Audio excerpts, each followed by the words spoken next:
त्यावेळेस मी वाईफला मेसेज करून ठेवला होता आणि मी शेवटचा एक सेल्फी पण काढून ठेवला होता. त्यांनी ती कंडिशन बघून ते बोलले की आम्ही येतो, पण ते त्या मदत कार्यास त्यांचं चालू असल्यामुळे त्यांना येणं जमलं नाही, आले नाही. बस एवढंच. जास्त तर मला इमोशनल जास्त बोलता पण नाही येतं त्यावेळेस.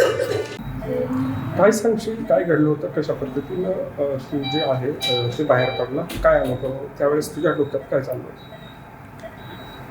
मी ज्यावेळेस दबलेलो होतो, दीड पावणे 2ची वेळ होती, तेव्हापासनं 10:30पर्यंत माझ्या पायावरती ते वजन होतं स्लॅबचं सगळं काही. वाटत होतं कोणीतरी येईल. ती टीम आली पण होती, रेस्क्यू टीम आमच्याकडे 7 वाजता.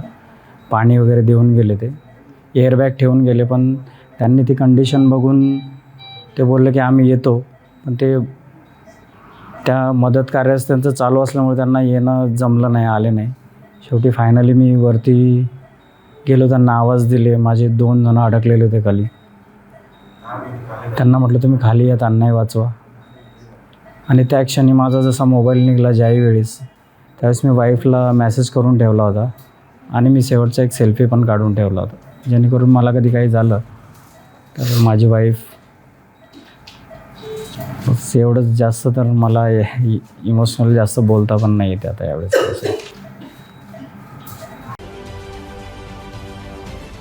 महाराष्ट्रातील सर्व बातम्यांचे विश्वासार्ह व्यासपीठ, सकाळच्या सर्व सोशल मीडिया प्लॅटफॉर्मला लाईक, फॉलो आणि सबस्क्राईब करा. तसंच सर्व नोटिफिकेशनसाठी बेल आयकॉन प्रेस करायला विसरू नका.